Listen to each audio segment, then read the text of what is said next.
sabemos quién es, le va a llegar a gente que no sabemos quién es.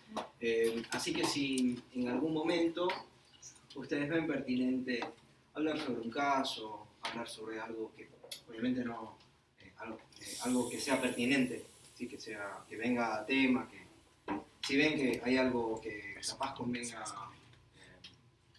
editar el video, nos avisan y lo editamos, ¿sí? Pero bueno, no sé si ven que es oportuno hablar de un caso que ustedes tienen, que no quieren que cualquier otra persona en el mundo tenga acceso al video, ese tipo de cosas sensibles pasa y tenemos que mantener la confidencialidad. Bueno, marcamos a qué minuto pasó eso, y lo quitamos del video cuando lo vayamos transmitiendo, ¿sí? O sea, no quiero que dejen de hacerlo, sino que bueno, cuando lo quieran hacer podamos comentar que bueno, podemos pausar un momento el video y después de pausar ese momento el video, nada, lo retomamos.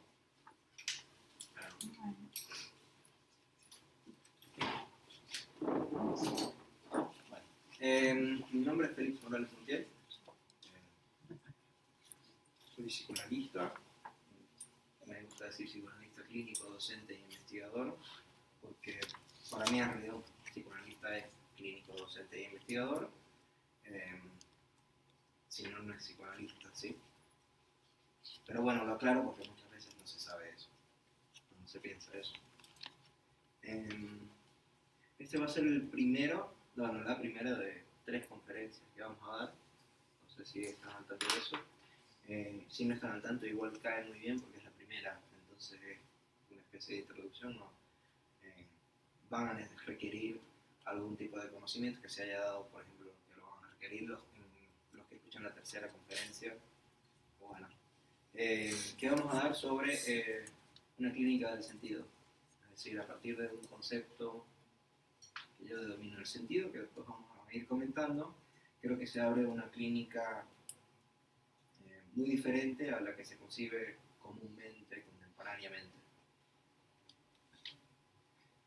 Como les estaba comentando, mi idea en general es no concebirlo a partir de un autor, no utilizar argumentos de autoridad, sino utilizar argumentos racionales, lógicos. Después veremos un poco por qué también, o sea, es consecuente con lo que quiero plantear, pero bueno, eso significa que no voy a estar citando todo el tiempo a Lacan, ni a Freud, ni a Marcos Gabriel, que estábamos comentando, ni a Julián Cernarango, que es otra bibliografía importante para este curso. Creo que todos deben haber recibido la bibliografía, ¿fue así? No, bueno, después se lo enviamos, y si no se lo enviamos, acá tienen, bueno, no se ve mucho, mi email, a ver, ahí. Sí, ahí tenemos mi email, creo que no es una muy buena idea hacer eso, lo siento, pero bueno, ahí está, p6c.felixmorales@gmail.com. Si al cabo de una semana no tenemos alguien no ha recibido la bibliografía, me puede escribir y yo personalmente se lo envío. De hecho, se pueden pasar ahora una hoja con los mails y se las hacemos llegar ahorita. Puede ser, y si no, igual si no las reciben, igual por favor escríbanme. Porque puede ser que escribiendo algo que ustedes pensaban que era una L, a mí me parece una I. ¿Sí? Puede ser que se me olvide. Eso sucede. Entonces, bueno, quiero plantear, gracias, este tema de la clínica del sentido. Tengo 22 horas para hacerlo, entonces he decidido que tengo un poco más de tiempo para plantearnos preguntas, plantearnos el contexto que necesitamos para poder desarrollar eso bien. Hoy en particular vamos a desarrollar la subversión significante, que en realidad no es que sea una subversión, digámoslo así, es una subversión y esa subversión es el significante, ¿entiendes? O sea, el significante es la subversión de la cual quiero hablar. No sé si estarán enterados del problema, de la diferencia, por ejemplo, entre significante y palabra. Sobre eso vamos a hablar mucho hoy, así que si están enterados no importa en lo más mínimo.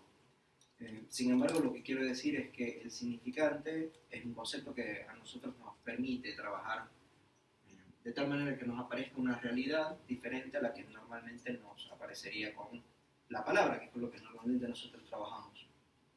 Después vamos a ir trabajando sobre esto, pero lo que quiero dejar claro es que la subversión que nosotros, lo que yo voy a intentar proponer, es justamente el significante. Y eso nos abre un campo completamente diferente al que estamos usados, en el que estamos usados a trabajar. Entonces, bueno, en la próxima diapositiva tenemos el esquema de lo que quiero trabajar hoy. En un principio tenemos como dos partes, que sería la introducción, que es donde quiero, digamos, abonar el terreno para que puedan florecer estas preguntas, que bueno, que yo me hice y que se entienda un poco mejor qué es lo que intentamos trabajar cuando trabajamos con el significante. No sé si ustedes estudian de esta manera, que los conceptos siempre responden a un problema. O sea, no es que los conceptos salen del aire y que están así de repente, sino que nosotros tenemos problemas en la clínica. O sea, a veces los pacientes dejan de mejorar, a veces los pacientes se quedan fijados en una experiencia que tuvieron en el pasado y digamos, el análisis no sigue adelante.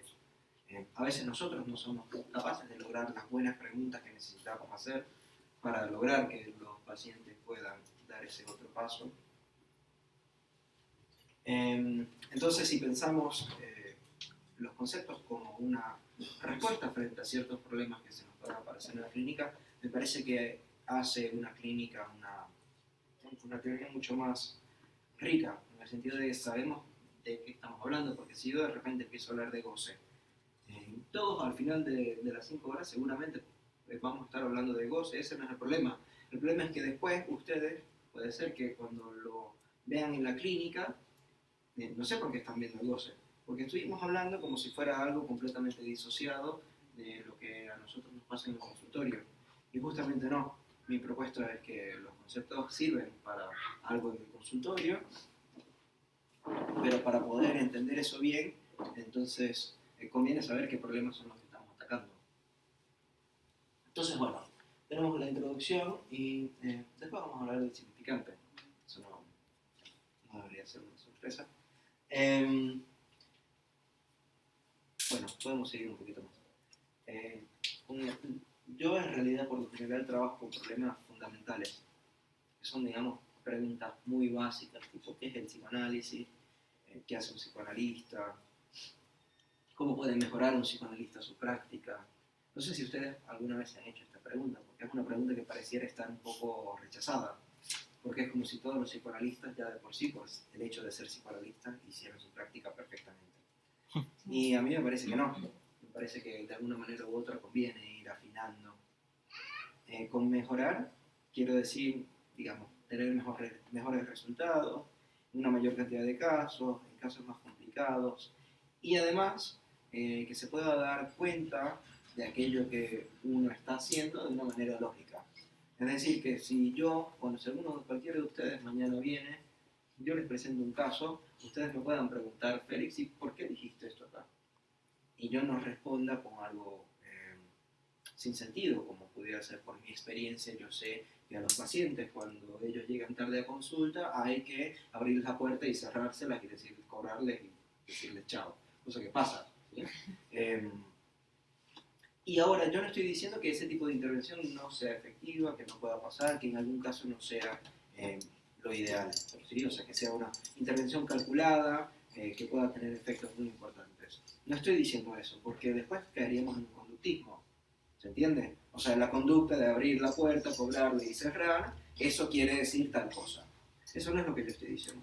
Lo que yo estoy diciendo es que ustedes me puedan preguntar y yo pueda dar cuenta de esa conducta que tuve.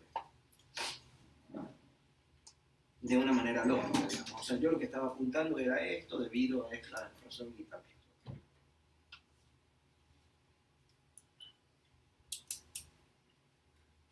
Entonces, estas preguntas son muy básicas, seguramente fueron algunas de las primeras que ustedes se hicieron al entrar al momento de psicoanálisis. Capaz ya se las olvidaron porque ustedes piensan que tienen muy buenas respuestas al respecto, o simplemente porque les dijeron que no se trata de hacerse preguntas en el psicoanálisis. Pero bueno, yo sigo con ella, soy un poco necio. Porque pienso que, bueno, se puede ir haciendo desarrollos a partir de estas preguntas tan básicas. Eh, por ejemplo, en realidad el libro que ustedes vieron allá, que es Anudarse a Lacan, propone respuestas frente a esto. Seguramente no serán las mejores, ya tengo mejores respuestas de hecho de las que están ahí, pero bueno, fue lo que publiqué hace un año. Entonces, ¿qué es el psicoanálisis? Sobre todo una respuesta que busca desde la portada responderse.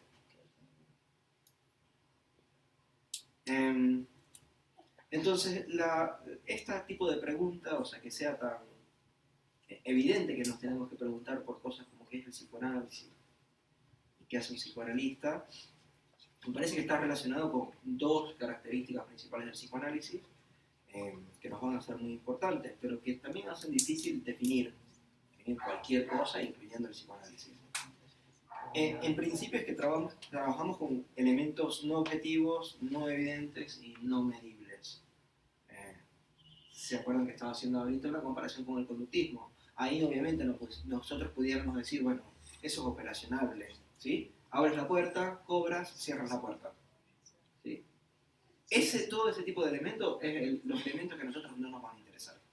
Nunca nos van a interesar elementos de la índole de que todos podamos verlo, ¿sí? Somos, no sé, 15 personas puedan verlo y todos digamos lo mismo, ¿sí? O sea, porque si abrimos una puerta, nosotros todos compartimos cierta cultura, seguramente habrá diferencias, pero compartimos cierta cultura. Si yo hago así, todo el mundo podrá decir, él abrió la puerta. Capaz una persona que vive en un lugar donde no hay puertas, no dirá, abrió una puerta, ¿se entiende? Pero para nosotros todo es muy evidente, es objetivo que si yo hago así, con esa puerta que está ahí, abrí la puerta. De ese tipo de elementos son los que a nosotros no nos interesan. Y de hecho me parece que es la diferencia más grande que tenemos respecto de muchas otras psicologías, incluyendo el conductismo, que es que no trabajamos con conductas. No sé si entienden que esto tiene la consecuencia de que, por ejemplo, tampoco trabajamos con lo que se puede llamar toxicomanías o adicciones, tampoco trabajamos con, no sé si habrán escuchado a veces como la histeria son aquellas mujeres que, bueno, cuando encuentran algo amoroso después se van corriendo. No sé si habrán escuchado ese tipo de mitología, de narrativa acá, pero eso obviamente no es de lo que se trata en el psicoanálisis. Tampoco, por ejemplo, trabajamos con la distinción esa de hombres y mujeres a partir de los cromosomas que tengan o que tengan entre las piernas, ¿sí? Porque eso también son elementos objetivos, evidentes, ¿sí? No voy a desarrollar mucho ese ejemplo por ser un poco vulgar, pero bueno, se puede imaginar que ahí también no habrá duda al respecto. Y bueno, después tenemos otro problema muy grande que son la infinidad de casos, que nos podemos encontrar con muchísimo, una variedad infinita, literalmente infinita, de casos que se nos presenten. Entonces tenemos esos dos problemas, ¿sí?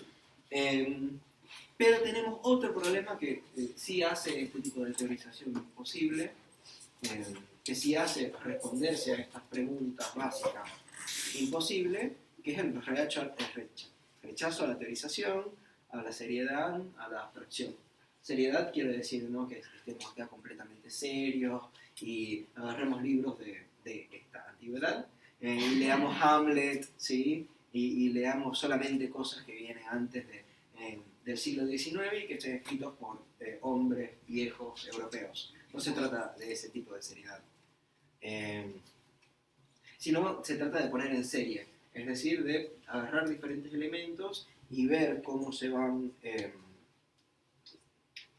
uniendo, cómo se puede ir generalizando, cómo se puede ir sistematizando, cómo se puede cómo se puede armar una tabla comparativa, cosa que está completamente vedado en el psicoanálisis, y no sé cuándo fue la última vez que ustedes vieron una tabla comparativa en el psicoanálisis, pero dudo que haya sido reciente.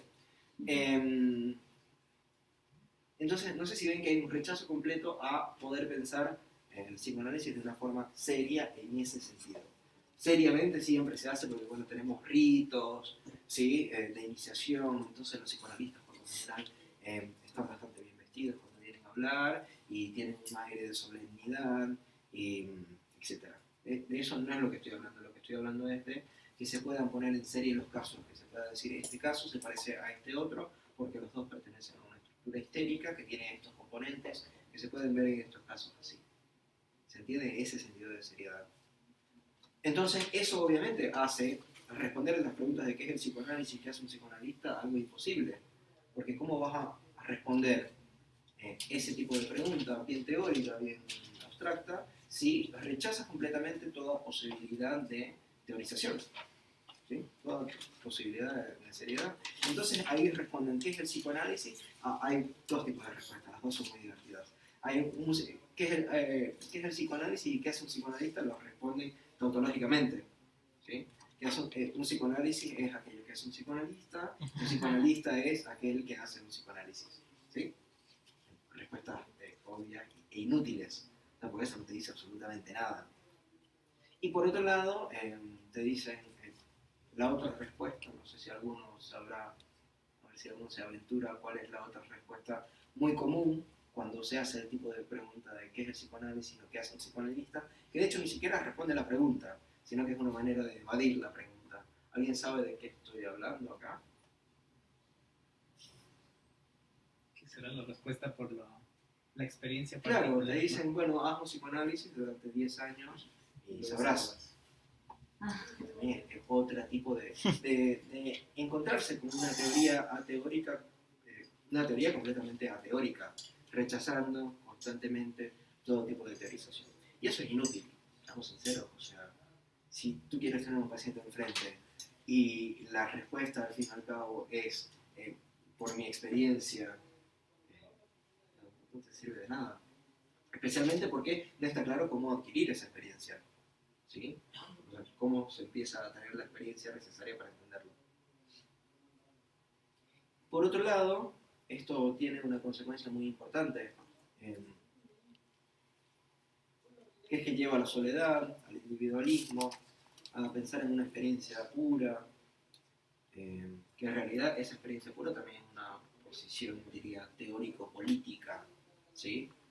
O sea, que haya una experiencia que obviamente hay una experiencia cuando vamos a un psicoanalista y que esa experiencia sea intransmisible, que solamente el saber que se encuentra a partir de esa experiencia se puede adquirir ahí, lleva obviamente a la soledad, porque bueno, es algo que tú experimentaste solamente dentro de tu cuerpo, en lo individual.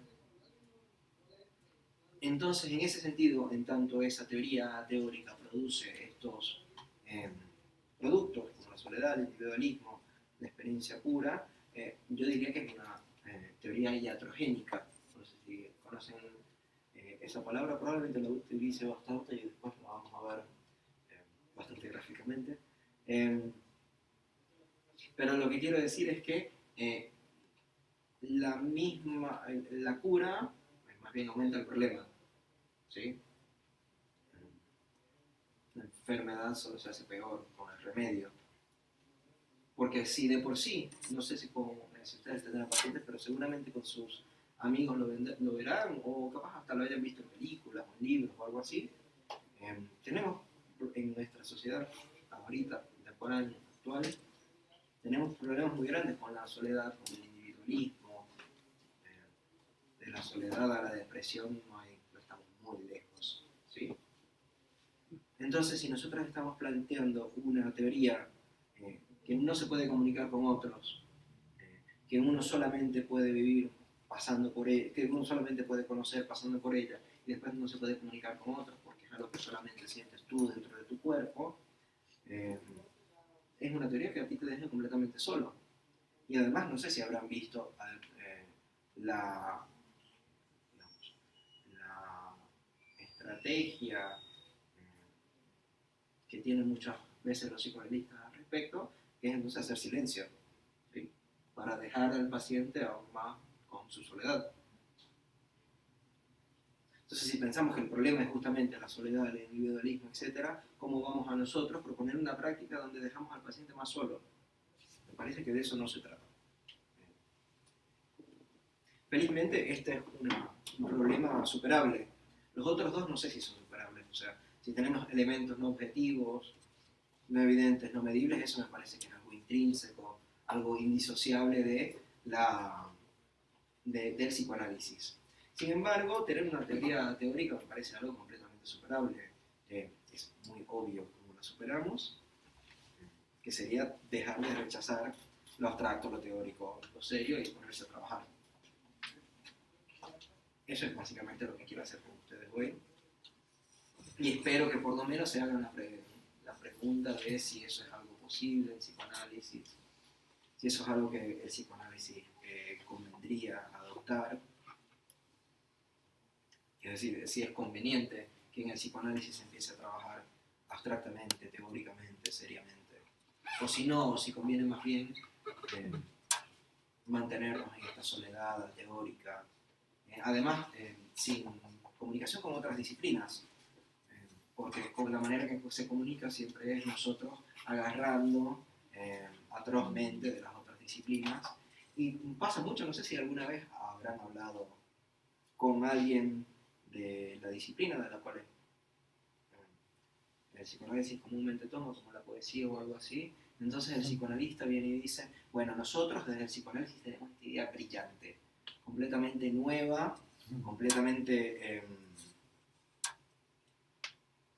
subversiva, original, sí, subversiva, y es la siguiente.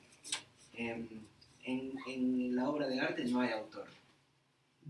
No hay, eso lo sabemos desde hace más de 100 años. O sea, los cadáveres exquisitos eran justamente la prueba de que no había autor. Y además que hay obras anónimas a propósito, por parte del autor. El autor se borra completamente y dice, no sabemos quién es este texto. La cantidad de citaciones sin citar, así, que se roban completamente un texto de otro y lo meten en una especie de pastiche postmoderno. Entonces nosotros, obviamente eso hace que, por ejemplo, los artistas nos vean a nosotros como unos pobres ingenuos que no sabemos nada al respecto, o sea, que estamos descubriendo el agua tibia. Pero bueno, entonces este tipo más bien de incorporación de lo abstracto, de lo teórico, de lo serio dentro del psicoanálisis también nos permite hablar con gente de otros campos, cosa que a mí me parece muy fructífero y muy bueno, porque no pienso que el psicoanálisis dé las respuestas para todo, y de hecho pienso que hay gente inteligente en los otros bandos. No sé si ustedes en algún momento se han puesto a pensar también, pero creo que también es importante ponerse a ver qué están haciendo dentro de la filosofía, dentro de la lingüística actual, qué están haciendo dentro de la topología actual, dentro de los escasos medios que nosotros tengamos. Pero agarrar alguno de esos amigos que ustedes tengan que piensen que es muy inteligente y es una persona muy instruida dentro de su área, y ponerse a preguntarle algunas cosas medio básicas de qué es lo que se está pensando ahorita en su territorio. No tiene nada más que ser físico, matemático, algo así, puede ser dentro del arte. La crítica del arte es algo muy rico, y el problema es que nosotros, como psicoanalistas, por lo general, ni siquiera le preguntamos a los críticos del arte qué están pensando ahorita, sino que vemos el arte y empezamos a decir las mismas estupideces que dice cualquier otro. Creo que por ahí no van las cosas. De hecho, me parece que toda esta teoría es completamente contradictoria con la disciplina psicoanalítica. ¿En qué sentido? En que el significante es algo no completamente abstracto, pero sí que lleva a la abstracción, ¿sí?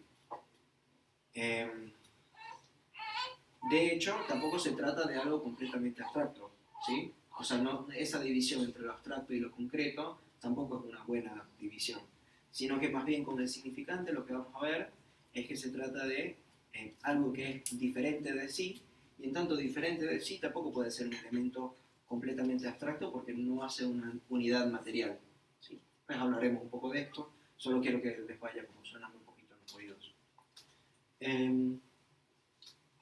Bueno, entonces la idea es ir pensando que la división está entre teoría y clínica, entre lo que nosotros pensamos que podemos hablar acá y lo que capaz dos personas puedan hacer en el consultorio, no es la mejor división posible, sino que más bien podemos pensar que lo que nosotros vayamos a hablar acá pueda tener algún tipo de influencia dentro de lo que cada uno de ustedes haga en el consultorio.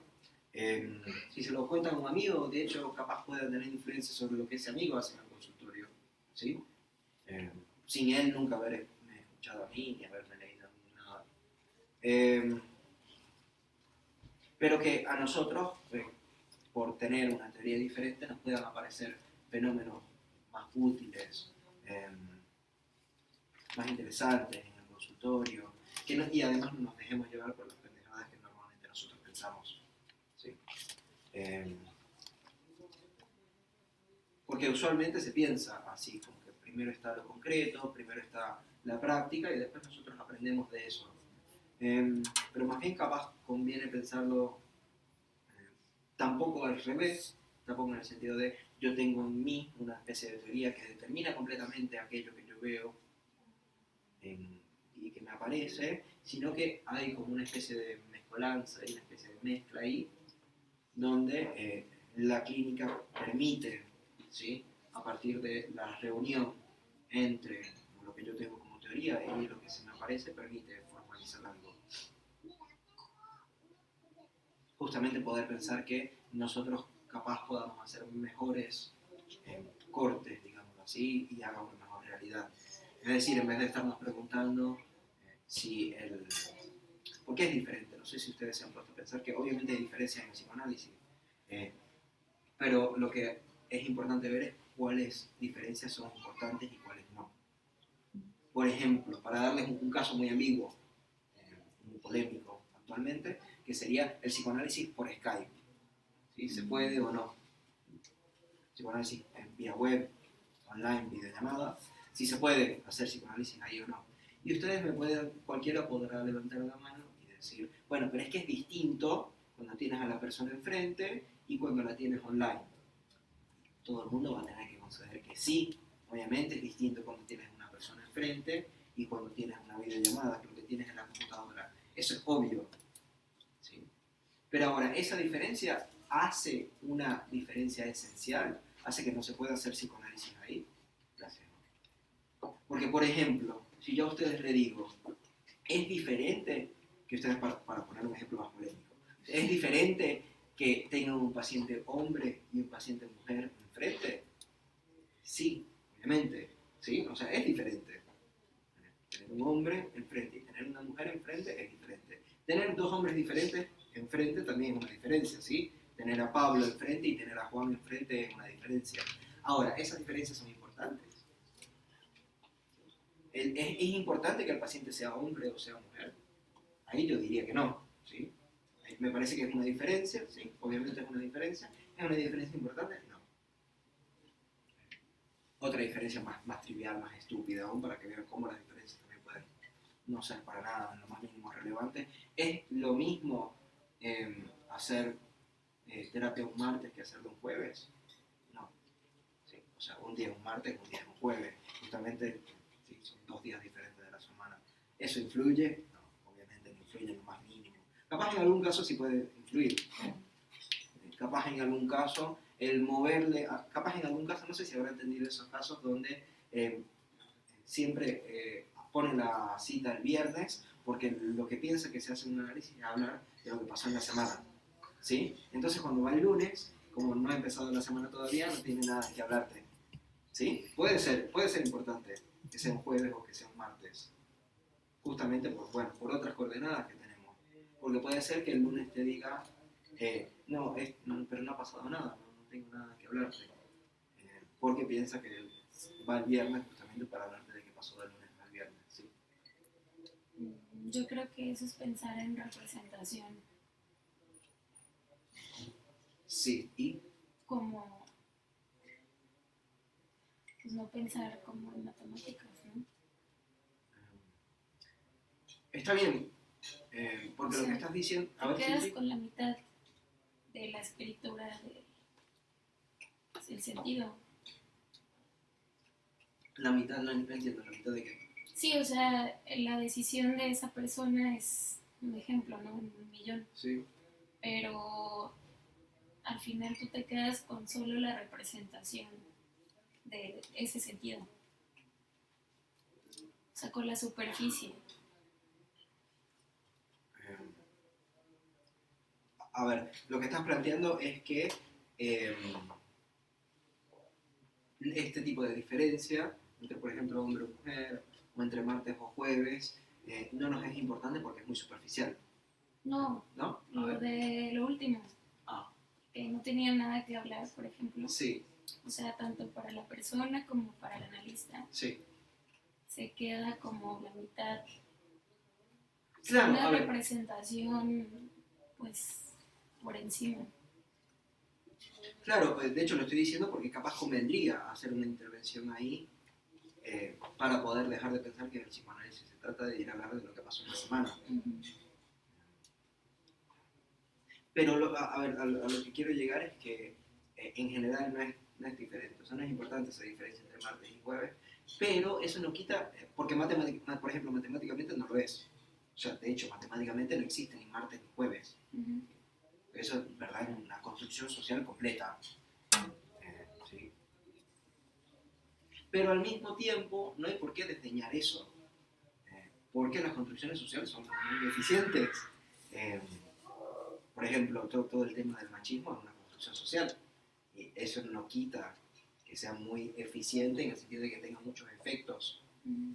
y que sea muy importante. El machismo matemáticamente no sé si se puede escribir, pero al mismo tiempo eso no quita que haya cierta cantidad de femicidios, que las mujeres ganen menos, que sí, o sea, no quita que los componentes eh, sociales nos entren a nosotros al consultorio también. De hecho, por eso me parece que es muy importante que estemos al tanto de las discusiones que se están teniendo en el momento. A mí me encanta la matemática y ojalá todo se pudiera formalizar, pero no funciona así. Eh, no funciona así y justamente esto que quiero plantear con el significante de que no todo abstracto viene un poco ahí, en el sentido de que también, sí, tienes razón que no se está pensando matemáticamente, pero por un lado tampoco es conveniente pensar todo completamente matemáticamente, completamente formalmente, porque creo que justamente hay algo que ahí vamos a ver, después hablaremos un poco de eso, eh, que es la diferencia grande entre significante y matemática, o entre matemas, en el sentido de elemento matemático, que es que el elemento matemático no quiere decir nada. ¿Sí? O sea, yo te digo dos, y se entiende dos, pero no sabemos si son dos patos, si son dos cosas de color azul. Ujú. Puede ser especular, ¿no? ¿Qué? O sea, el 2 lo tiras, lo Ah, sí, por avientas. ejemplo, sí. Se puede hacer también una especie de numerología lacaniana, que entonces el 2. Sí. Eh, ¿Alguien tiene alguna otra pregunta hasta ahora? Sí. Un poco cuando mencionaban la cuestión de la experiencia, muchas veces pasa lo que se avala, bueno, es que él tiene más experiencia, tiene más años. ¿Cómo se podría pensar la parte de la supervisión, quitando este lado de la experiencia, del peso de la experiencia, pensándolo más formalmente, más abstracta, de manera abstracta, como mencionas? ¿Cómo podemos pensar el tema de la supervisión? A ver. La, la palabra supervisión es una palabra ya bastante cargada, ¿sí? Porque es ver sobre, ¿entiendes? Supervisión, ver sobre. O es que tengo una visión muy buena. Creo que las dos nos aplican muchas veces a los psicoanalistas que se ponen en ese lugar. Yo no sé si la de supervisión es un buen dispositivo para nosotros. A mí me parece que no. A mí me parece que completamente el tema de la supervisión lo tuviéramos que sacar. Estoy proponiendo últimamente, no es algo que tengo muy bien formulado, pero un psicoanálisis irreverente. ¿Sí? La reverencia es, como mínimo, no hacer una reverencia, ¿sí? No hacer una genuflexión, no besarle la mano a aquel que tiene una autoridad. Y justamente la supervisión es pedirle a alguien que tenga autoridad sobre uno, pensándolo así, pensándolo etimológicamente. Porque de hecho eso es muchas veces lo que se hace. O sea, yo voy a un psicoanalista a que él me diga que estoy haciendo mal en mi práctica. yo creo que de eso no se trata en lo más mínimo y no es un buen dispositivo para que nosotros tengamos. Por el contrario, yo propongo reemplazarlo por algo que sería más de comentarios de caso, ¿sí? De ver cuál es la lógica que hay en un caso. Si tienes una dificultad con un caso algún día, capaz otra persona puede ayudarte, pero capaz justamente no sea la persona con más años de experiencia. No veo por qué tendría que ser la persona con más años de experiencia. Ciertamente conozco muchas personas con mucho más años de experiencia que yo, pero es una experiencia en un área completamente diferente, ¿sí?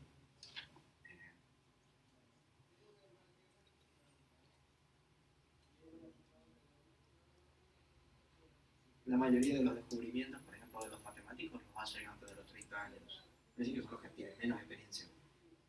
Y si lo que estás buscando es la lógica de un caso, no sé si entonces, ¿se entiende? Para mí, la supervisión la tenemos que echar. O sea, eso no es una buena práctica.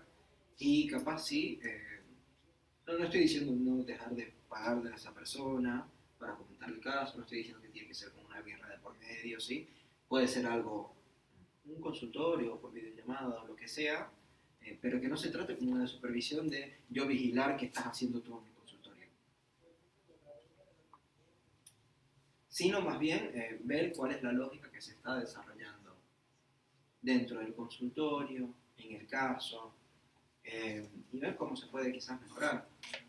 Porque sí, obviamente puede ser que haya un momento donde la persona con la que está haciendo este tipo de comentario se dé cuenta que hay algo que tú capaz no estás viendo.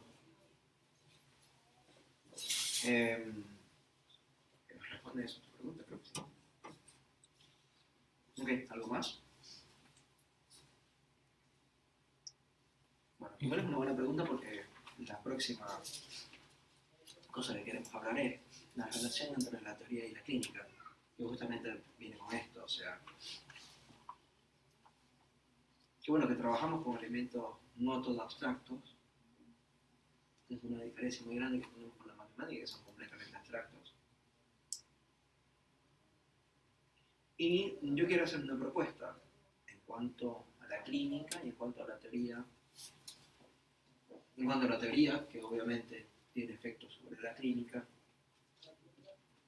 y esta propuesta va en contra de lo que normalmente se hace, que es hablar sobre un tema. Por eso no sé si habrán recibido el resumen de la propuesta de lo que yo quiero plantear acá, pero me parece muy importante poder pensar propuestas a ver el psicoanálisis, es decir, que no sea nada más. Bueno, yo leí que yo agarre un texto de Freud y lo vayamos comentando, o que después cada uno levante la mano y diga, bueno, pero a mí me parece esto, a mí me parece esto otro, a mí me parece esto otro, todo muy lindo, sino que bueno, que yo pueda presentarles algo que considero yo o estimo yo que pueda tener una relevancia importante para ustedes en la clínica, y que después al final lo podamos discutir, porque no quiero que sea yo les estoy revelando la verdad, sino más bien yo les estoy haciendo esta propuesta y como cualquier propuesta ustedes la pueden aceptar o la pueden rechazar. Entonces por eso les pido que por favor cuando haya algún tipo de cosa para aclarar me digan de una vez, porque bueno, yo soy venezolano, viví en los Estados Unidos, viví en Argentina y ahora estoy en México, entonces capaz tenga vocabulario que ustedes no conocen, capaz simplemente use ejemplos que ustedes no conocen, intente calibrarlos, pero bueno, capaz ustedes me puedan decir que no. Entonces, tratar de ver que ustedes también puedan decir, además de declaraciones más de vocabulario, más léxicas, ustedes me puedan decir, bueno, pero eso no lo estoy entendiendo. ¿Sí? Eso, digamos, sí, por favor, díganme, levanten la mano, bueno, como ya hemos estado haciendo, y lo conversamos un poco a ver si yo lo logro decir un poco mejor, a ver si ustedes tienen una mejor manera de decirlo incluso. Pero sí, las objeciones que ustedes puedan tener, que seguramente van a tener algunas, por favor dejémosla un poco hacia el final, para que podamos ahí plantear las objeciones, plantear las críticas, las limitaciones de esta propuesta que yo les voy a plantear. Y bueno, como estimo que capaz pueda hacer una propuesta nueva para algunos de ustedes, seguramente en algún momento va a dejar de cuadrarles lo que tenían antes, ¿sí? O sea, ustedes entendían el psicoanálisis de alguna manera, con ciertos bloques, y obviamente si yo le saco uno de los de abajo, porque acuérdense que estamos trabajando con problemas fundamentales, puede ser que si yo le saque uno de abajo, la torre se caiga.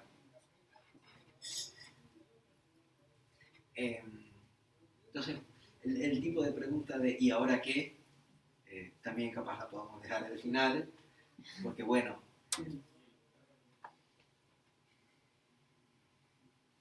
entonces bueno, sobre esto ya he hablado un poco de que la teoría implica la clínica rompe con la disociación teoría versus clínica, pero quiero decir además que toda clínica, y esto lo digo muy tajantemente, toda clínica tiene una teoría asociada, aún la clínica teórica, ¿sí? Que es lo que estaba intentando decir anteriormente. Aún la clínica teórica tiene una teoría del siglo XVIII, básicamente, creo que es, donde que todavía está muy presente con nosotros, no porque haya empezado ahí, deja de estar presente con nosotros, que es básicamente que cada uno tiene que vivir sus pasiones, el romanticismo, que yo me esfuerzo para poder lograr a través de mis sacrificios, aquello que yo... Entonces, por eso, por ejemplo, se piensa que el paciente tiene que sufrir en análisis, porque solamente a través del sufrimiento, como si fuera una inmolación, ¿sí? Como si estuviera prendiendo en fuego, que solo a través de prenderse en fuego va a poder revelar aquello verdaderamente íntimo de sí y hacer un cambio. No creo que de eso se trate, aunque sí, obviamente a veces los pacientes sufren un poco de análisis porque no trabajamos cosas fáciles por lo general. Pero lo que digo es que no es una parte intrínseca, no es esencial al psicoanálisis que una persona sufra y...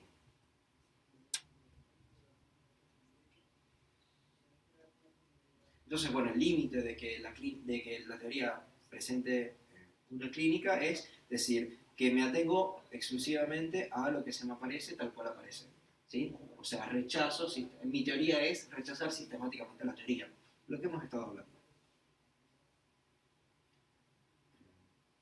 Pero, ojo, no, al revés no. O sea, toda clínica tiene una teoría asociada, pero no toda teoría tiene una clínica asociada. Porque, por ejemplo, hay teorías de vivir el momento, ¿sí? De que yo vivo el momento, entonces eso no es una clínica necesaria, no es una terapia necesaria, porque simplemente yo tengo que ser espontáneo. Y bueno, después está la otra teoría que no tiene una clínica asociada, que es una teoría mucho más compleja, pero sí es mucho más honesta, que es que no hay nada que hacer.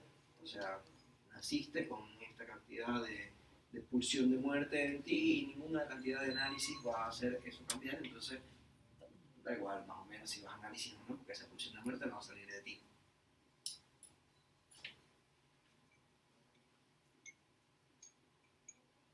Pero la teoría sí permite ver ciertos fenómenos y otros no. Como estábamos hablando, tiene como cortes posibles donde aparecen realidades. Entonces el sentido, lo que básicamente quiero proponerles, es la propiedad de un campo donde pueden aparecer o no ciertas cosas. ¿Sí? Por ejemplo, nosotros podemos tener un sentido biológico donde solo aparecen nuestras células, nuestros neurotransmisores, nuestra piel nos diferencia de otros también. Podemos tener un sentido más exclusivamente lingüístico, donde de lo único que se trata es como de una especie de análisis textual, ¿sí? De lo que dice el paciente, y solo se toma en cuenta los dichos del paciente. ¿Sí? Ese tipo, quiero decir, sentido, como un campo, ¿sí? Donde pueden aparecer o no ciertas cosas, porque obviamente en el sentido del individualismo lingüístico, digamos así, o sea, es decir, solo tomar en cuenta lo que el paciente dice, cuando solo tomamos en cuenta lo que el paciente dice, no aparece su color de cabello, mientras que si aparece su color de cabello, pues nosotros tenemos un sentido biológico, ¿entienden? Entonces, bueno, como estábamos diciendo, hay ejemplos de cosas que pueden aparecer o no. Por ejemplo, la edad del paciente es importante. Su sexo, su raza, su color de ojos. Son cosas que, de nuevo, me parece que muy evidentemente hacen una diferencia. ¿Sí? No es lo mismo alguien con ojos negros que con ojos azules, o sea, tienen los ojos diferentes. Ahora, eso es importante, eso hace una jerarquía, ya eso es otro problema, que es el que estamos también atacando, pero lo que quiero decir es que hay en principio una diferencia posible. No creo que sea la diferencia que nosotros tengamos que hacer si tienes los ojos azules, tengas los ojos negros, al menos que el caso lo amerite, ¿sí? Al menos que, por ejemplo, alguien con los ojos azules siempre le recuerda a Frank Sinatra y toda su vida ha estado intentando vivirla como Frank Sinatra, ¿sí? Pero es un cantante malísimo, entonces obviamente no lo logra, ¿sí? Ahí sería importante que tenga los ojos azules porque por eso su madre le decía que tiene los ojos preciosos como los de Frank Sinatra. Ahí es importante, pero bueno, no todos los casos son así. Entonces hay algunos cortes que yo estimo, hay algunos cortes que yo estimo que son más útiles que otros, ¿sí? Yo obviamente ahora les voy a intentar presentar algunos cortes, me parece que eso básicamente es cualquier teoría, un montón de cortes, ¿sí? Obviamente, por ejemplo, teoría versus clínica ya es un corte, ¿entiendes? O sea, es una diferencia, estoy diferenciando entre teoría y clínica. Es un corte que de hecho ya estoy diciendo que no me parece muy útil. Otros ejemplos serían, por ejemplo, las palabras, las letras, los sonidos. No sé si se han encontrado con esos de psicoanalistas que dicen más bien como, por ejemplo, si el psicoanalista es Iván, entonces cuando el paciente dice Iván, ¿sí? El paciente dijo Iván 3 veces en la sesión, entonces Iván lo interpreta como transferencia, ¿sí? Porque Iván, y capaz hasta hace así, ¿sí? Eso, no sé si para mí es lo más relevante. Sí, no, más bien los cortes que yo sí les voy a proponer son de la onda más de la lógica. Por ejemplo, ¿dónde se detienen las preguntas? No sé si ustedes me imagino que le preguntan al paciente por qué. Por lo menos se les ha ocurrido que es una pregunta buena, ¿sí? O sea, ¿por qué te pasó? O sea, ¿por qué sientes que cuando tu madre no te mira, eso es porque no te quiere? ¿Dónde se detiene ese por qué? No sé si alguna vez han tenido una experiencia con un niño aproximadamente 4 años que te pregunta ¿y por qué? ¿Y por qué? ¿Y por qué? ¿Y por qué? Los niños por lo general no se detienen nunca. No sé si se detienen cuando a uno le da el chocolate porque se callan. Pero los psicoanalistas, ¿cuándo se detienen? Porque hay psicoanalistas, por ejemplo, que se detienen cuando logran ver algo malo, ¿sí? Cuando hay un recuerdo malo de la infancia, entonces, cuando ven algo de la sexualidad, ahí se detienen. Cuando ven algo de agresividad, ahí se detienen. Porque eso se supone que es el núcleo, ¿sí? Ahí se detienen todas las preguntas. ¿Y por qué? Es una pregunta retórica. Y bueno, los grados también de abstracción y generalización me parecen importantes también. Hay psicoanálisis muy concretos, hay psicoanálisis muy abstractos. Eso me parece que son buenos cortes, que nos permiten hacer diferencias, que nos permiten pensar diferentes prácticas. Y bueno, son los que voy a intentar plantear ahora.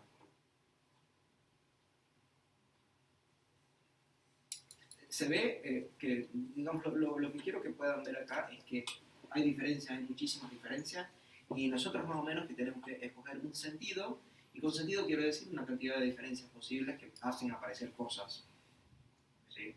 O sea, por ejemplo, que nosotros digamos, un sujeto de 27 años de color negro me apareció en un consultorio, ya se aparecieron un montón de cosas, ¿sí? Apareció pelo negro, 27 años, ¿sí? Porque tenemos los cortes de color de cabello, corte de edad.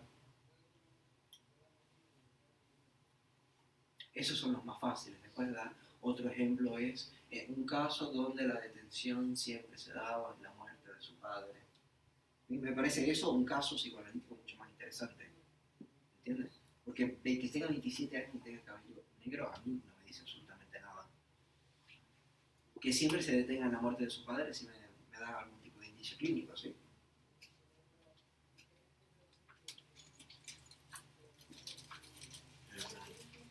Y ojo porque di 2 ejemplos de detenciones, no sé si se dieron cuenta. Di una detención de parte del analista, ¿sí? Que es cuando sigue preguntando por qué o deja de preguntar por qué. Y di un ejemplo del lado del analizante, que pudiera ser que hablando y haciendo esa especie de asociación libre, una especie de verborragia a la cual nosotros le inducimos a los pacientes, y haciendo eso siempre se detenga, que ya no pueda hablar más cuando llegue la muerte de su padre. Que siempre sea una asociación, otra asociación, y la asociación última sea, claro, y eso tiene que ver con cómo mi padre falleció a los 14 años. ¿Sí? Pero ese, claro, eso tiene que ver con cómo mi padre falleció. También lo puede decir una lista. ¿Sí? Claro, eso tiene que ver con cómo tu padre falleció a los 14 años. Okay. Acá, sí, tenemos algo que seguramente, bueno, me imagino que probablemente lo hayan visto antes. Esto es un ejemplo muy famoso de Wittgenstein. Es ese autor que está ahí, por si lo quieren buscar después. Hay cosas interesantes. De hecho, es un autor muy interesante si quieren pensar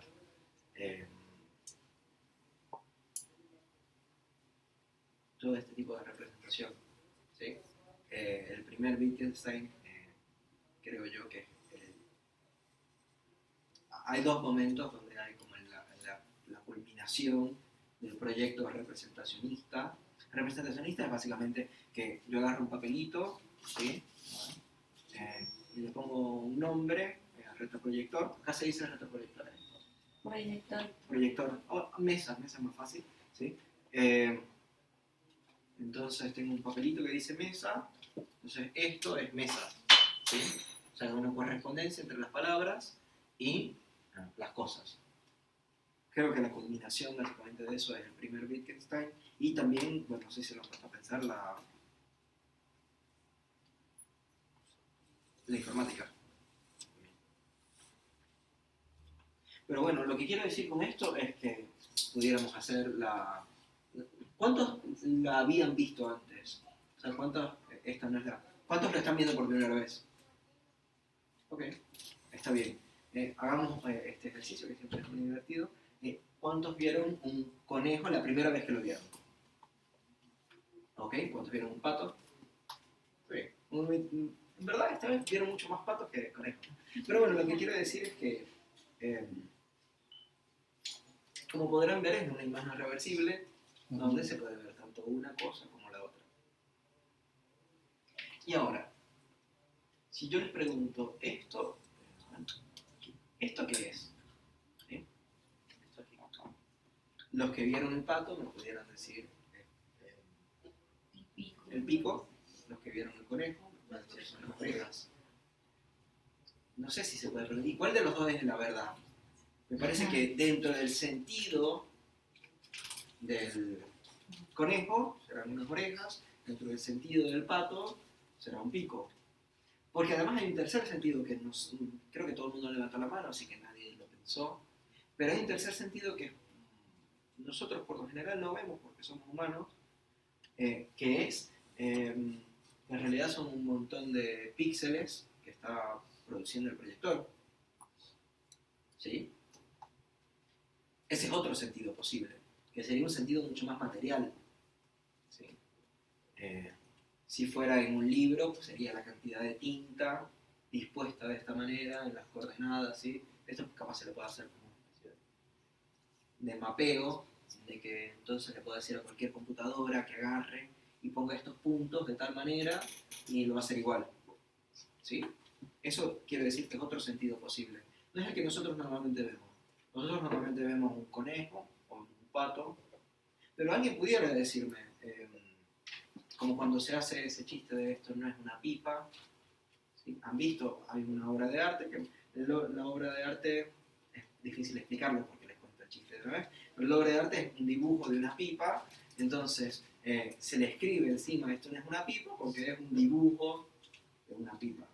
Pero en realidad también pudiéramos decir, eso no dice, esto no es una pipa, ¿sí? Eso lo que es un montón de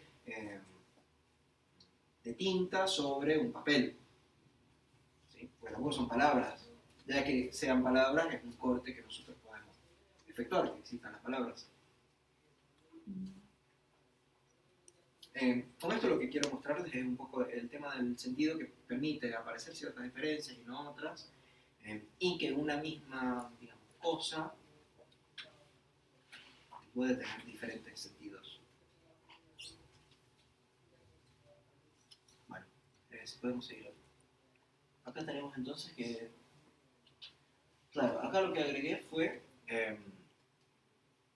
que los conceptos son herramientas, de lo que venía hablando un poco antes, que crean las realidades. Con esto no quiero decir que no haya una realidad anterior, que no hayan cosas anteriores, que en este tema no me quiero meter, es un tema interesante, pero nos excede completamente ahora. Pero sí quiero decir que al momento que nosotros hacemos ciertas divisiones posibles, al momento que nosotros hacemos una malla, nos aparece cierta realidad. ¿Sí? Al momento que nosotros, la realidad eso no era un pato. Es muy obvio que eso no es un pato. Pero al momento que nosotros contamos con la existencia de los patos, podemos decir que eso se asemeja a un pato. Lo mismo con el conejo, lo mismo con la tinta, los píxeles. Entonces, el caso es algo que en realidad que ya tiene un marco teórico. ¿Sí? No es que se presenta sin, por lo menos con los cortes que yo estoy haciendo, no es algo que se nos presenta ingenuamente, puramente, sino que ya tiene una manera de concebirlo. Como les estaba diciendo anteriormente, es muy diferente plantear un sujeto de 27 años con pelo negro a un sujeto donde la detención siempre se hace en la muerte del padre. ¿Sí? Ya ahí se ve obviamente que hay dos marcos teóricos que hacen dos cantidades de diferencias posibles. Entonces no es algo objetivo que yo les pudiera presentar un caso cognitivo-conductual y pudiéramos hablar del individuo sobre el que se está hablando. ¿Sí? Que es algo que a veces se plantea.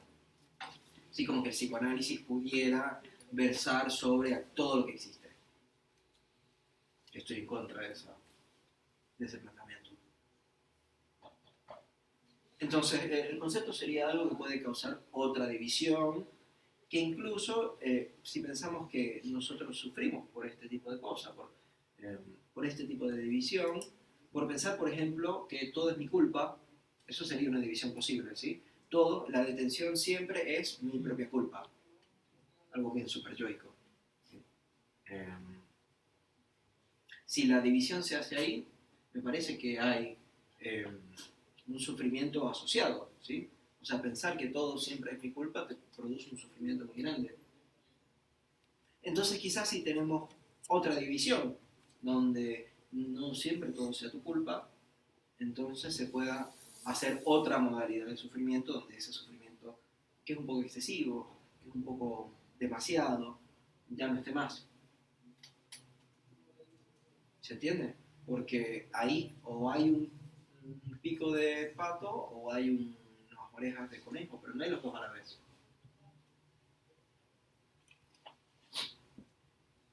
Entonces, esta diferencia entre la herramienta y el creador de realidad no es muy grande, pero bueno, tiene algunas implicaciones que vamos a comentar luego. Son dos maneras de ir pensando el significante, ¿sí? Como una herramienta que nosotros podemos utilizar o como una creación de realidad que incluso crea la realidad de que nosotros tenemos una herramienta que podemos utilizar. ¿Entiendes? Después igual lo vamos a comentar un poco más. Entonces la propuesta básicamente básica que nosotros vamos a tener es... A ver si está... No, creo que es esta misma. Es la 6. Sí. El significante... No sé por qué no escribí eso ahí. Bueno, esto lo debe haber escrito ahí, no lo escribí.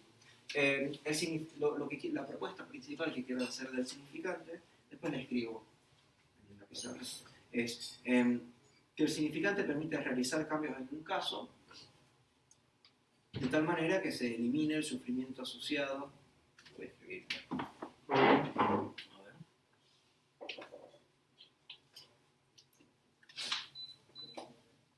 A ver. Por esto no lo escribí.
Entonces acá lo que les quiero proponer, básicamente hoy, esto va a ser, en realidad es la propuesta como de todo el curso, pero sobre esto vamos a hablar mucho hoy. El significante permite realizar cambios, en un caso, de tal manera que se elimine el sufrimiento asociado a una organización particular de los significantes.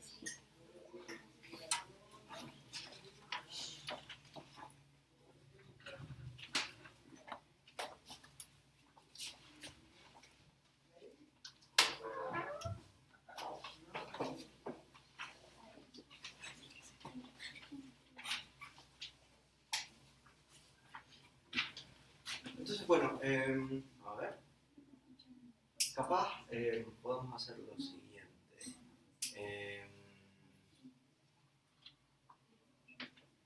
Ustedes dos y ustedes tres. Bueno, estoy formando grupitos, por favor. Ustedes dos, ustedes tres, ustedes dos y ustedes tres. Acá puse 3 llaves, es algo muy básico, pero esto es una manera de decirlo. Quiero que ustedes puedan quizás pensar otra manera de decir esto que está acá, o una palabra medianamente técnica dentro del psicoanálisis y de lo que yo estaba hablando. ¿Sí? O sea, para que se pueda entender mejor de qué estoy hablando acá, porque esto está como un poco críptico. Entonces lo que quiero es que ustedes agarren acá, también en un caso, el sufrimiento asociado y organización particular de los significantes, y piensen un sinónimo de eso. ¿Sí? Creo que eran ustedes dos, ustedes tres, ustedes dos y ustedes tres y ustedes tres. Hagamos los 2 minutos nada más, para ver si ustedes mismos pueden pensar a qué me estoy refiriendo, un sinónimo para eso. Aquí pertenezco. A ustedes pertenezco.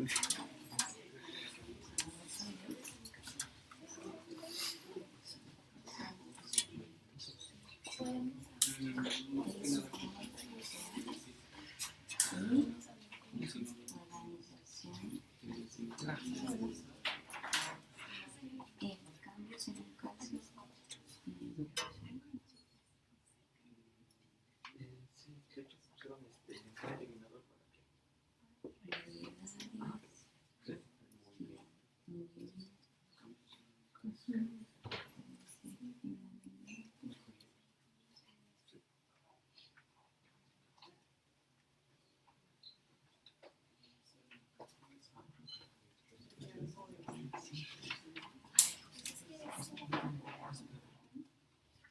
Igual ya vamos a hacer un break.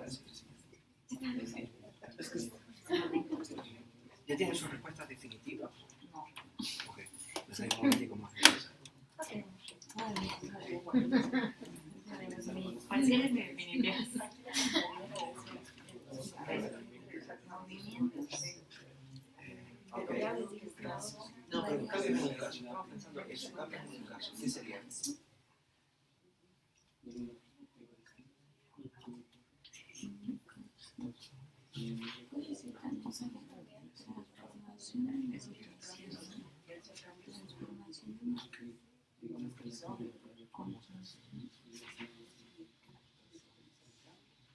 ¿Qué han pensado? Realizar mejorías y que se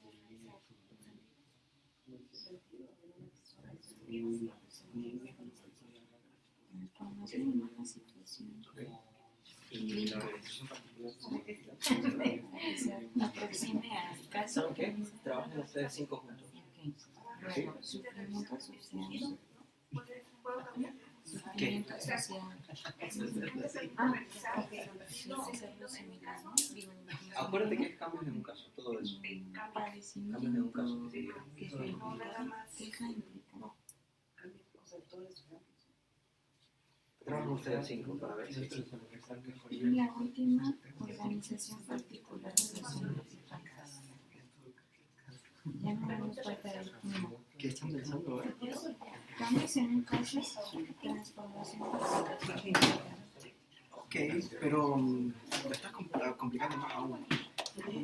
Sí, tratemos de simplificarlo un poquito más. Sí, pero hay una palabra, en todos los casos hay una palabra que va a permitir resolverlo. Que no es técnica. Medianamente técnica, sí, pero... sí, sirve una palabra técnica. O sea, que hay una palabra para eso. Claro, para cada uno. Para cada uno. Hay 3 palabras en total. Pero está bien, o sea, lo están pensando bien, tienen una buena idea, pero tratemos de encontrar algo incluso más. O sea, tú más bien lo que quieres es que simplifiquemos esto. Sí, un poco. Ah, bueno. Pero en realidad simplificándolo lo vamos a decir como si fuera más complejo, más críptico. Pero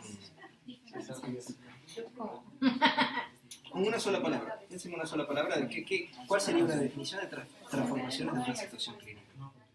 ¿Cuál sería una definición de, o qué palabra estuviéramos definiendo cuando decimos transformación de una situación clínica? ¿O qué palabra estamos definiendo cuando decimos queja implícita, implicada? Primero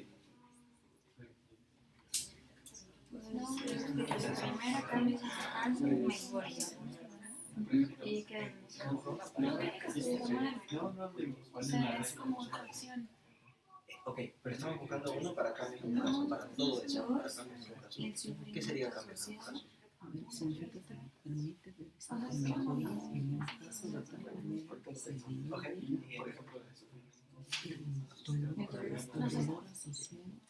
Ok, por ejemplo, ok, ¿y cuál sería el malestar que nosotros trabajamos? ¿Cómo se llama?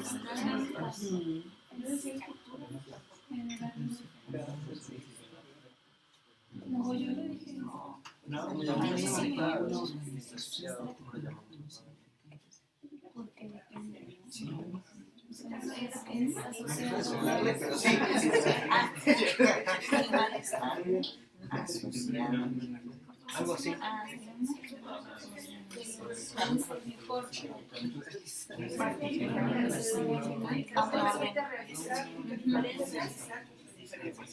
O sea, eso por supuesto. ¿Ya?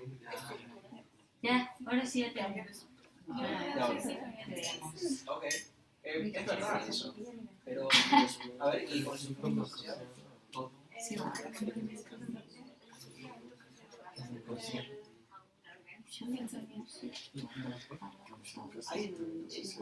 Pero no siempre el pensamiento es lo que hace Cada corchete. no, algo mucho más simple. La demostración particular de los significantes. Particular. Parece que es algo más que Claro, porque los significantes serían los otros. Cambios de sufrimiento particular. ¿Qué sería otra palabra para sufrimiento? ¿Qué es lo que buscamos eliminar en interpretación.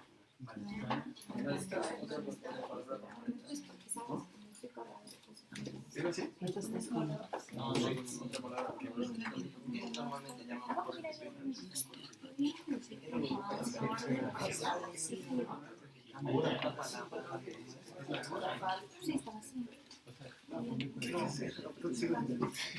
Pero por ahí van las cosas.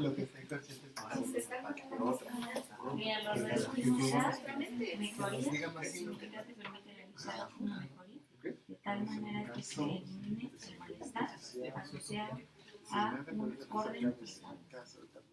Ok, está bien. Está bien, pero esta capaz la podemos mejorar un poco. ¿Qué tipos de órdenes estamos hablando ahorita? ¿O qué palabra le estamos dando a esos órdenes? Porque está bien, es una buena respuesta. Pero ¿qué palabra estoy proponiendo yo utilizar para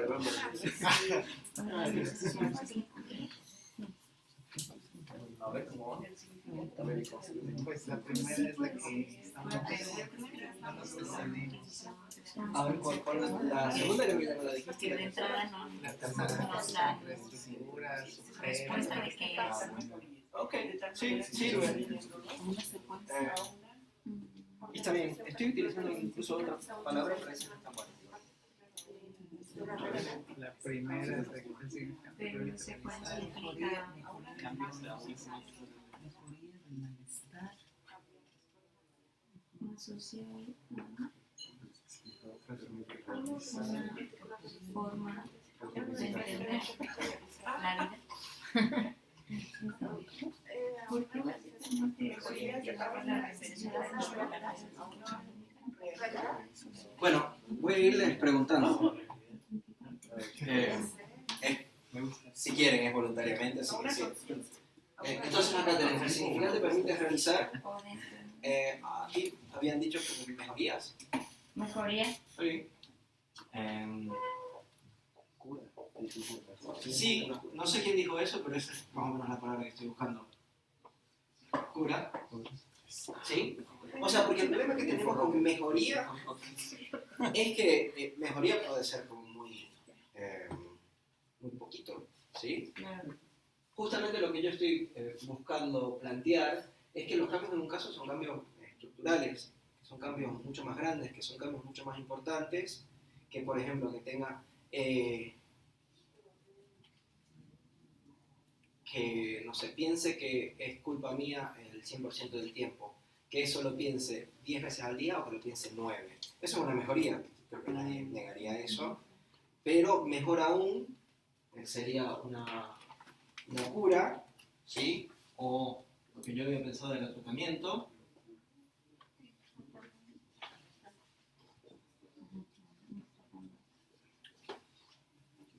¿Sí? ¿Qué más habían pensado? A ver, escuché alguna otra. No se Bueno. intimiden. No No una calificación acá. Pero ya lo comentó. Claro, estructura más bien, bueno, a ver, entonces tenemos como mejoría, en realidad más que las mejorías sería Pensamos también como rehistorización, quizá. rehistorización es complicado porque de hecho la rehistorización provoca otra historización que implica que no se está cambiando estructuralmente, porque se sigue pensando en términos de historia. Sí, esa es la historia de la historia. Y ahí se queda en lo mismo. ¿A eso te refieres? Sí. Mantengamos mejor más tipo puro tratamiento, por ahí más las cosas. En el sentido de que provocan un cambio estructural. De tal manera que se elimine el sufrimiento asociado. Sí, Dolor. porque vamos sacando Síntomas. Sí. Acá lo que yo estaba pensando era síntoma, pero está bien dolor. Está bien dolor. Malestar. Sí.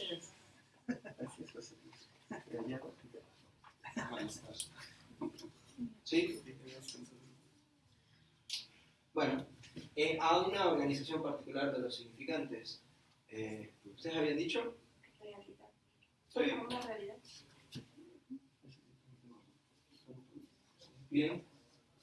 ¿Por acá ustedes habían dicho? Consecuencias. No. Pues es que dijimos orden preestablecido, estructura. O Ok. estructura. Orden, estructura. ¿Sí? ¿Y ustedes por allá habían dicho? ¿Creen que le estamos copiando? Y sujeto. Está bien. Pues estudiamos juntos. Acá, además lo que yo quería, porque todavía no he logrado transmitirlo muy bien, es el sentido. ¿Sí? Tú dijiste el sentido. ¿Quién dijo sentido? Ella. También. Claro. Sí, no sé cuántos puntos son acá, 10. Sí, es.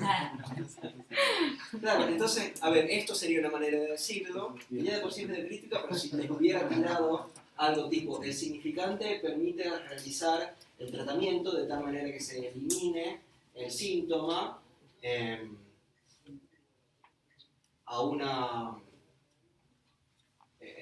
se elimine el sufrimiento asociado a un sentido. Eso hubiera sido una bomba, ¿sí? O sea, no lo quería decir así, ¿sí? El significante permite realizar el tratamiento de tal manera que se elimine el síntoma asociado a un sentido. Es como una bomba teórica, ¿sí?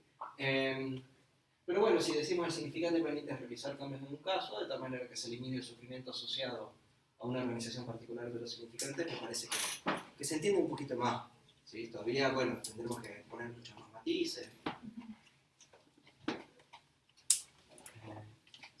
Pero entonces esta básicamente es la propuesta. Que ustedes habían dicho, creo que orden preestablecido, que tiene tiene algo muy interesante, que es que el orden preestablecido supone como que siempre hay un orden preestablecido que capaz es común a todos nosotros. Me parece que es verdad. O sea, nosotros, por lo general, pensamos que las diferencias vienen más de cosas materiales. Por lo general pensamos que sí es importante la edad que tienen los pacientes. Y los pacientes también dicen que eso es algo importante, ¿sí? Entonces, más bien, ese orden establecido es lo que capaz nos... orden preestablecido, común, contemporáneo, es lo que nos da este tipo de síntoma, que justamente es lo que nosotros vamos a tratar, y la manera que tenemos de tratar eso es a través del significante, cambiando estructuralmente para eliminar ese síntoma, ese malestar, ese dolor, que nos causa justamente ese orden preestablecido que nosotros tenemos de pensar que yo soy único, y yo soy un individuo único, que es completamente responsable de su realidad. Entonces todo lo que yo hago es únicamente mi culpa. Nosotros vamos a tratar de pensar, de repensar todo eso que acabo de decir, porque como les había planteado anteriormente, me parece que hay como un sufrimiento muy grande asociado a eso, que justamente podemos tratar, y creo que ese tratamiento es en lo que consiste el psicoanálisis. No sé si tienen como algunas preguntas, y si no, bueno, tomamos un descansito. Doy como 3 minutos para que pase primero el silencio incómodo de todo el mundo, pensando que no va a ser la pregunta que tiene al punto de la lengua. Y bueno, si efectivamente no hay nada que pregunte nada, nos vamos. A tomarse. Más cerveza. Sí, ¿verdad? Era de darle toda la vuelta.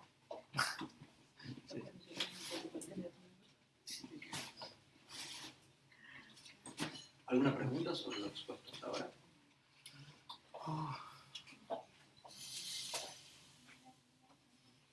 Bueno, tomémonos, ¿qué hora es? Son las 5. Las 5. Nos podemos tomar como unos 10 minutos, algo así. 10 minutos caribeños. Así que digamos 10 y volvamos. 15.